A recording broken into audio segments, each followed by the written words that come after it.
ঠাকুরগা সম্পর্কে আসলে আমার যে ধারণাটা ছিল, আমি ভেবেছিলাম যে এই এরিয়াটা বুঝি একটু মানে গ্রাম্য বাংলা ভাষা।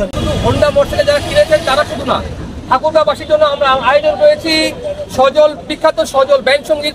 ঠাকুরগাঁবাসী, আশেপাশের জেলাবাসী সবার জন্য এটা উন্মুক্ত। আপনারা সবাই আসুন, অংশগ্রহণ করুন, এনজয় করুন। আসসালামু আলাইকুম রহমতুল্লাহ।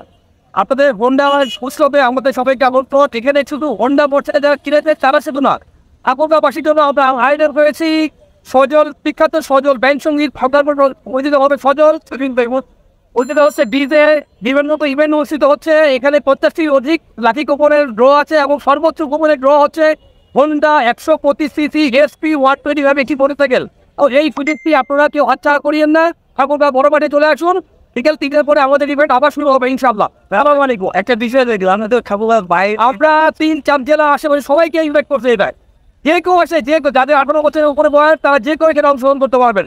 আমাদের জন্য এখানে কারোর জন্য কোনো বাধা নেই, সবার জন্য উন্মুক্ত। ঠাকুরগাঁবাসী, আশেপাশের জেলাবাসী সবার জন্য এটা উন্মুক্ত। আপনারা সবাই আসুন, অংশগ্রহণ এনজয় করুন। ঠাকুরগা সম্পর্কে আসলে আমার যে ধারণাটা ছিল, আমি ভেবেছিলাম যে এই এরিয়াটা বুঝি একটু মানে গ্রাম্য বাংলা ভাষা গ্রাম সাইডের মতো হবে, কিন্তু আমি আসলে আই ওয়াজ রিয়েলি শকড যে এতটা আপডেট হবে এটা আমি কল্পনা করতে পারি নাই। সবকিছু খুবই সুন্দর।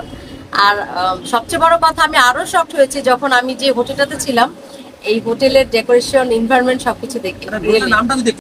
আজকে আয়োজনে থাকছে তো যে বাইকিং সবাই দেখতে আসছে, আমার ডিজেটা থাকছে, সজল ভাই পারফর্ম করবে আফটার ইভিনিং।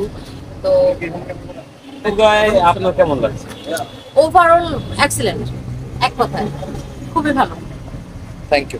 এর বাহিরে তবে আরেকটা জিনিস দেখলাম যে ঠাকুরগাঁর মানুষজন খুব সহজ সরল। এই জিনিসটা খুব ভালো লেগেছে।